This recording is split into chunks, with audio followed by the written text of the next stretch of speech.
nobody is happier than Hudson to be here right now talking about his week. Nobody is happier. Maybe you're happier, John, from VO Marketing Pro. We'll see. You're pretty happy, I think. I think there You should are be some pretty good. happy. Yeah, there's a couple that we don't have final confirmation, but we'll get into that. Well, welcome into the studio with Todd, Hudson, and Johnny from VOMP on the spot. So these are our numbers, as Dad said. So we will jump right into them because we are excited. So go ahead, Johnny. This week we had 46 warm responses, up from last week. Sent out more this week, ready to go for June. The database is 16 auditions. Haven't heard back on all of those, but we have those out there. And then 10 jobs. Again, we include Hudson's job numbers on here. We don't include his auditions or warm responses, but just his jobs. We do that no matter how things go. So it's you'll see as he'll explain this was a good week for him, but a good week for us too. Of reported jobs, we spread them out this week. We had Kimberly Young with a recurring job. Mike Stout booked a job. Mike Stout strikes again. Yep. Deanna Johnston, Noel Romano, and Butch McCain. Recurring? Butch? Yes, recurring job for Butch McCain, a job that seems to keep on giving, a company that keeps on giving, which is great. I thought there was somebody that There are two that I haven't gotten confirmation, and one There are two. Yeah, that was No, a it's fine. Wisconsin Dad accent. stopped you. Kind of There are mid-sentence. two, and so anyway, we don't, even though we think we basically have those. We make sure there's that they report confirmation. them if we think we know about them. So there if that may makes be sense. 12 this week, but we'll lump them into next And week. Hudson just to had be sure. 5 jobs, 4 recurring Correct. and 1 new. So That's that was a good email week. marketing. Traction. For us. Another promo for direct email marketing. So on to my numbers. Okay. I I don't have anything else to say. go ahead. No, I don't. He's excited. I just knew that you were going to wanna, be. Yeah. hey, there's nothing wrong with being excited. No. When you do- I want to hear it. Yeah. All right. 5 warm responses. I had 2 auditions, Mm-hmm. but I don't think both of those. I don't think I won those. So All right. 4 recurring jobs this week. 3 from a guy I've been working with. He had 8 videos, $400 a pop.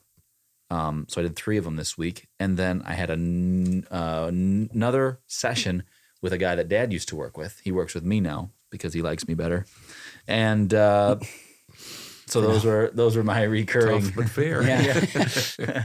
Those were I had 4 recurring jobs, and then the one new job was $750. Dad mentioned it last week. It was a session I did with some folks in Northern Ireland. So $750. So that's 5 jobs. And then I had 9 jobs on Upwork this week. And 9. In my face. 18, 36. This is what I take home. 18, 36, 13.5. So 1350. 180, 4950, 200, 63, 180, and 5850. And then I had 1 Fiverr job. So my Upwork was $798.50. Fiverr was $20. Direct email marketing, $2,200. And then I did 7 hours of editing, so $140 for a grand total of $3,158.50. Wow. Yeah. Did you figure out how many weeks that is for you? Is that it's about 3? 750. So Probably close to 4 weeks, between about a 4 and month, 4, 5. 3 and a yeah. half, yeah. But Dad and I did it, and I was looking at what my numbers were up to this point. I was averaging about 3.5, isn't it? I was Or averaging no, 4. So let's just stop for let's just a stop for a second. second. We'll get back to you. I'm at the punchline. when I get 35, divide Yes, 35 exactly, by by 7, which is 750. 5. So it's close. It's about 4, between 4 and 5, 4.5. Yeah. Anyway, so punchline. 3,100. That wasn't 35. So. Oh, okay. 3,100. Yeah. Okay, so you're close. And closer to so 4. I don't even remember what I was going to say now because you just Punchline. ruined it. Yeah, I don't know what the punchline was. It'll come back to you. Yeah. We don't. Well, now I'm offended.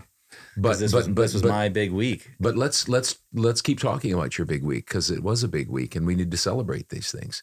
And just so you know, I mean, if you have things we should celebrate, let us know. We like to hear about those types of things. We like to celebrate with you. I was talking about how I was behind on my. I've been trying to make 750 this whole as an average every week, and I think I was close to about 500, which is fine.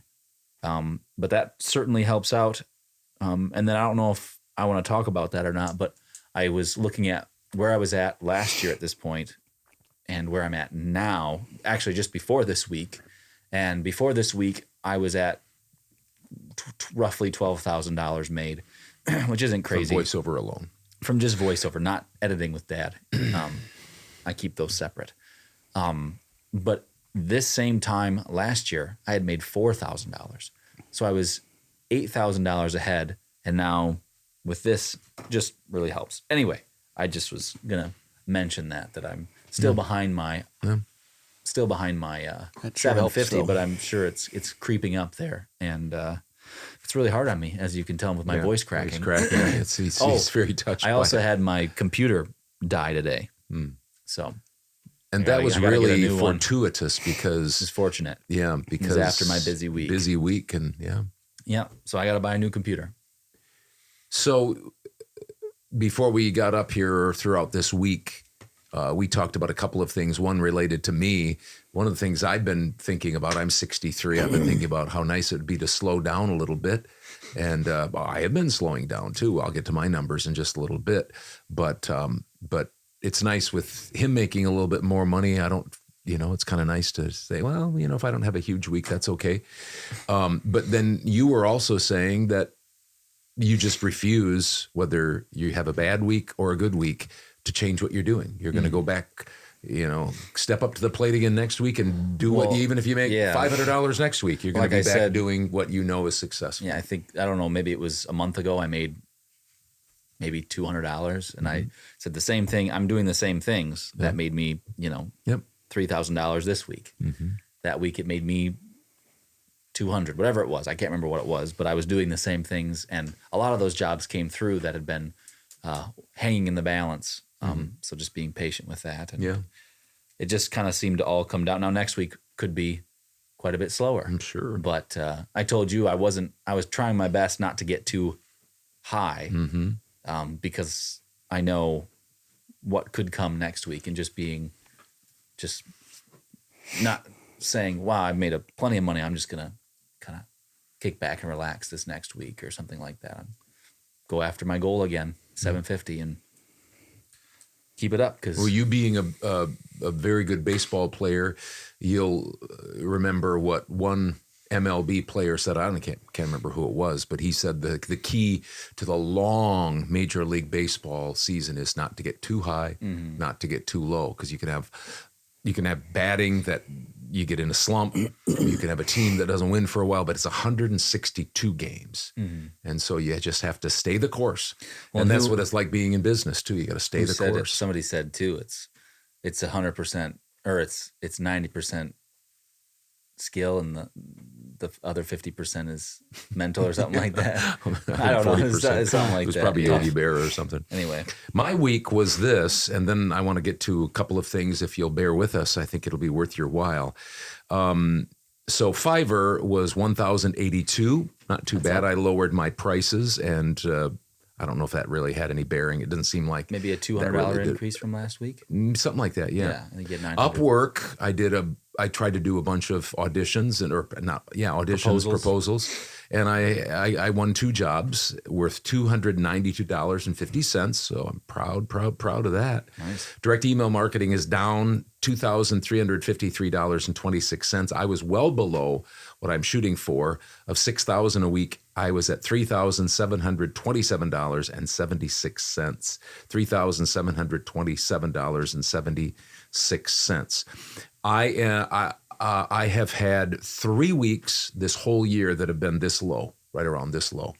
So I'm hoping we'll bounce back. I'm off my pace from last year. I'm below my pace from last year as I chart my weeks for the month and for the year by $4,000. Like 3 months ago, I was like $12,000 ahead. Now I'm $4,000 behind. So you can see how things have started to go down for me. So what am I doing? Well, I am working. I'm beating the bushes. I did more Upwork auditions. As I said, I lowered my prices on Fiverr. I'm just trying to get the wheels going. And by the way, next week for Todd's Tips, I want to talk about how we always talk about pushing the boulder up the hill for the first 5 years, 3 to 5 years. Well, I know that if you aren't really careful, that you get into your 7th, 8th, 10th, 12th year, if you don't really work hard at continuing to push that boulder, because business is, it doesn't stay the same. You got to continue to push and push, then it can go backwards. So I'm watching that carefully with my business because I'm in my 13th year. And so I don't want it to start rolling back down the hill and have to push it up because that's hard work. And then also I did a new video demo. I haven't done a demo, an audio demo since 2019. And so I decided with my slow week, I was going to do a new video demo, and my second youngest son, he is a video and audio producer for all of this, and he put this together, and let's listen to it. And I'm not doing it, I mean, you can critique it if you'd like. You guys can critique it. You can say, this looked good, professional, whatever, and then I just was gonna mention one thing after that. But this is the type of thing that I do when I'm slow. Our bodies are machines. Like all machines, we need fuel. But not all fuels are equal. This is Hannibal Regional, a network of caring providers using state-of-the-art technology to make miracles happen. This goes out to the go-getters, different thinkers, self-starters, and people of principle. Their legacy is a testament to the power of hard work, dedication. This is Ben. He's really good at making sales. Ben uses the Unleashed Sales app to close more deals on the go. The good thing is, here in Northeast Ohio, we are masters of the comeback. We make our own opportunities. Manufacturing is our proud past. It's our bright future. The water sector is evolving fast, and so are your challenges. Challenges like reading meters accurately and reliably, even in harsh climatic conditions. Are you wasting valuable time trying to diagnose trucks? One wrong repair can lead to costly mistakes. J-Pro can diagnose every truck you lay your hands on. For the curious among us, finding answers is what makes us tick. It gets us out of bed in the morning and keeps us up at night. It's a minute 30. But it's good. It's pretty good quality. Obviously, it's real good quality. And all I did was just grab some of the links from projects that I've had and had Demand piece them together with the amount of segments that I wanted to show off my range. And again, the sound wasn't the greatest, but I think you got a little bit of the idea. What do you guys? Are fine? Yeah. Good? Do you have critique, Hudson? You do this. Well, to tell you the truth, get on microphone. Mm-hmm. To tell you the truth, I don't watch that many professional video demos like that. And so to me, that seems fine. I don't know if that's the standard or not. I'm not trying to say it's not or anything like that, but it sounded good to me. What would you do differently? Do you know, do they fade in and out at all from their things, or is it just like that? I think it's different for both audio and video. Sure. Maybe there is some, connecting things that we can do a little bit better. I'm sure Demand can do some, but yeah, that might not be the standard. Like I said, I don't know. I don't look at other people's demos. Maybe I should watch them or something like that. Yeah. I'm going to send it out as it is. I'm going to be sending that out because I think I watch plenty of them. I think it's good. I think it's professional. I think it shows my range. And one of the things I was going to say is if you're a member of VO Marketing Pro or even a non-member and you watch this and you don't have access to somebody that could put these things together for you, my son Demand can do that for you. And all you would need to do is get Vimeo or YouTube clips, and then tell us how long you want the clips and the order you want them in. Give your contact information, your logo, and Damon would give his best attempt to put it together, let you evaluate it, change things here and there, and then give you a finished product. So if that's of interest to you, let me know. Kind of nice to have those project MP4s or those videos to be able to use to show people that you actually have projects that you've done with good range. Because I know that when you get started, you don't have any of that, and you have to find practice scripts and stuff like that. And I have gotten some people that have said, "Oh, I'm sure you did that as a project," which was kind of funny because one of my examples that I actually had worked with Microsoft, a guy said, "Oh, I'm sure they hired you to do that." Yeah, well, they did actually. Yeah, which was it doesn't bother me at all because it's like I did. So anyway, yeah. Any final words, Johnny? No, not that I can think of. Just had a person call me today, had some questions about some things that they are doing with their hybrid approach, and again, wants to make sure that he wasn't being a bother, and you're never being a bother. Like I said last week, we might not always have the answers right then, but we're willing to talk with, or we want to talk with you, not willing, want to talk with you, and so give us a call or an email. Sometimes email is easiest first, and then we can go about it. But we'll do our best to give you an answer or help you in some way that we can. So never feel like you're a bother, especially if you're part of our group. So well, and if you're out there and you're in the voiceover world, this is what I'll leave you with: keep marketing and don't stop. Just do it. Just do it. Do it. Do it. Find a way to get direct emails out there. Market yourself, whatever way you can. Be persistent about it. People will tell you if you're being too in their face or annoying. So you got to market. There you go. That's what I've done. So thanks for watching. And we'll see you possibly Wednesday for our 60-second episode of the original Father-Son Voiceover podcast. We'll see you later.